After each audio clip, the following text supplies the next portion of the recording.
John Morant, I feel like everyone gave him a, hey, listen, man, free pass. You messed up. You were waving around a gun. What are you doing? You're a future star. Everyone on every network sort of gave him the old, like, hey, listen, he's young. Oh, and he said all the right things, too. I got to make better decisions. And a lot of people backed him up saying when you're new in the league and you got all these pressures, you're going to make some mistakes every once in a while. Back in the day, we didn't have social media to monitor this type of behavior all the time. So, hey, maybe we were hoping he learned from it and moved forward. And this Dumas does it again? Dumas. Again? Okay.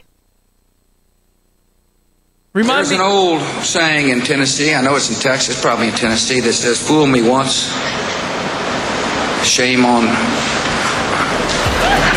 you. You fool me, we can't get fooled again. Who added the laugh track? The original has a laugh track. It was huge comedy. It was huge comedy. So, but don't you miss those political days when you think about the ones we live in now? Oh, my God. Then it was just like, tease Clinton or Bush, and it's like, yeah, we all still got along, though. Now it's like, don't tell anyone your politics. Yeah, it's the whole fool me once thing. He got the pass, right? It was like, John Morant, young dude, we get it. People make mistakes. He was given, Danny, would you agree he was given a lot of grace? A lot of people backed grace. him up saying, too, when you're a superstar in the league, sometimes you just got to change your circles, and it takes a minute to adjust, and a lot of people said they made similar mistakes. Again, it just wasn't documented the way this was. So, hey, if he learns from this and moves forward, this could be a good story looking back. And this dingbat does it again. There's no excuse for it, man. It just, to me, it makes me roll my eyes. Like, if you look up... Dingbat really is a great word. If you look up dingbat, it should be John Morant, because this is the behavior of a 5-year-old. A fool. Fool's behavior. Of a kid. Hey, kid, I told you not to do that. What does the kid do? He does it again. You're like, hey! This guy has everything in the world going for him, man. He's got the golden ticket of life, and he's making this type of foolish decision. It's foolish on every level, man. And it makes me angry as a fan of this guy and who just wants to see him play well and do well in life. I feel How many like people would want to be in this situation? He's almost self-sabotaging it. Why? Well, I wanted to bring up self-sabotage, because I feel like there are people that they may not even realize they're doing it, but they're self-sabotagers. And I can never get with that mentality. I don't get it, but some people do sabotage themselves. And I think about everything you just said. This guy is so talented, so gifted naturally. All you have to do is just keep your head down, don't get in trouble, don't do anything dumb, and your life is a storybook. And you've already been warned, And you know what? If you're trying to show the world that you're hard or whatever, hey, you already did that, but we forgive you. Don't do it again, all right? Does it again. You're young and dumb and you make foolish decisions. He got the free pass. He got a little slap on the wrist, and everyone's like, think about it. The narrative after John Morant's mess up, wouldn't you agree, was, well, we forgive him. Don't do dumb things. He's probably caught up with some rough characters from his childhood, and the lesson learned. Now it's like, don't play us for a fool, John Morant. Well, yeah. First time everybody makes mistakes. A lot of pressures that we can't relate to.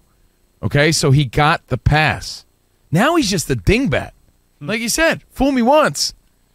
Can't be fooled again. There's an old saying in Tennessee, I know it's in Texas, probably in Tennessee, that says, fool me once, shame on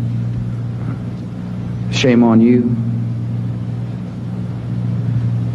If fool me, we can't get fooled again. That's the old saying. Oh, man. I mean, you wield the gun one time, shame on you. You're branding a gun a second time after you were suspended 8 games and you were detrimental to your team in that moment. You're just a dingbat. I really want someone in the room. Danny, Dan Byer, Ramos, Spot, someone. Give me, what do you think was going through John Morant's head this time? And by the way, time was like... For the record, if anyone is hearing this for the first time, he's now suspended from all team activities moving forward. And to me, it tarnishes his reputation because, again, we made excuses. We gave him the pass. Now this just shows how irresponsibly dumb he is. I'm sorry. There's no other way to put it. I don't want to put it that way.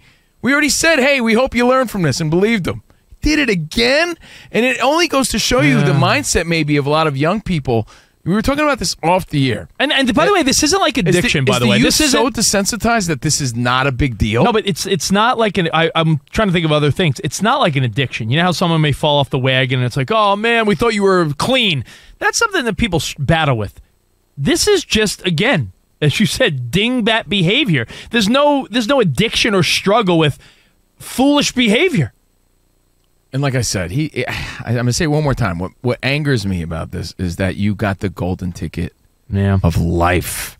You're doing what you love and you're great at it. You're letting your fans down and you're letting yourself down. Yeah, I look at it like in a relationship.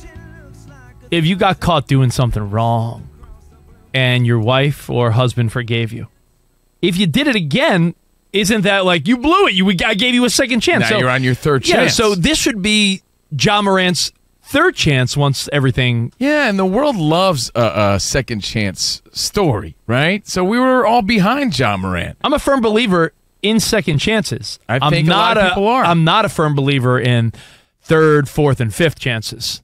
The problem, guys, that I had with all of this was the NBA, and I'm going to put ESPN, their seemingly willingness to just move this along.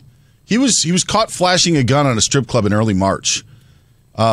He then got therapy, and I'm using air quotes that only you guys can see, which I think is a problem, Rich, that you have, that I have a big problem with. If you're dealing with alcoholism, if you're dealing with emotional problems, death of someone, mourning, you don't go off for 3 days and come back and be like, I'm well. Yeah. He's fixed now. He's got it. He's got it all under control now. It seemed like there was the concerted effort. Jalen Rose does the crappy interview to show that he's remorseful, and what do you know? In a couple of weeks, he's back playing.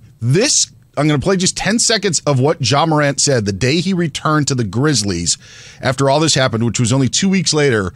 And you tell me if this outcome was really surprising. I'm going to always be Ja. I won't change, for anybody. The only problem with me right now is, just getting into, a space mentally that, I'm very comfortable in and, I feel good at it. I'll always be Ja. Yeah. Well, he should probably make some adjustments. Ja needs right? some serious improvements in his life if he thinks that's the way to be. And you know what? Maybe it's generational. Like I said, I was talking to Danny G over some delicious coffee here. This is coffee, Radio. you know what? New coffee machine. This Fox Sports Radio. Hold on, I'm in the middle of All hold right. that thought. All right. We're talking about and we're like, is this just a sign of like the youth is so desensitized to stuff like this? Like to even post it on social media. All right, it's one thing to behave this way in your own life, but then posting it on social media, like it just goes to show you how desensitized if this was footage, if this was like footage of someone, I caught Ja Morant, look at this like surveillance footage, that's one thing. He did this himself. Don't you see the difference too? Like it would be like your wife saying like, listen, if I catch you, messing around again, you're out. Like and you like post a video of you like making out with another girl. Growing up in the 90s, right? Every generation is different. I get it, but if we're singing along to some Biggie Smalls song, "Warnings" on, we're throwing up the gun signs or whatever. But we're just messing around. Now, like having a gun and wielding it and branding it, as they say, like on video when you're a high-profile person. Is it brandishing? No, they say branding in the article, so that's how they're labeling it. You can Might be brandishing. You want. I mean, that's how it was labeled. To me, just shows you that their head's not on right. So they need more help, and we did rush them along too quickly. And maybe that's the mistake. I don't know. When you say people need help, it's such a weird thing to say sometimes. Why? It's clear. Who does that in their right mind? No. With all of that to 1 minute. No, I'm saying when you say needs help, you're insinuating like what's the help? Be a better person? Make better decisions? That's not help. Is like when Dan was just saying, like, help is like you're dealing with a relative's death or, alcoholism or drugs or addiction or something. I don't think like hanging out with bad people and flashing a gun around. I don't think that's like you need help. That's 30. I don't know. You make bad choices. Like what type of what help are you gonna get? Someone teaching you to make better choices, or is that how to behave like a person in a high-profile situation with a lot to lose? I don't think that's something you just quickly learn. Like, well, clearly not, because being suspended 8 games didn't mean anything.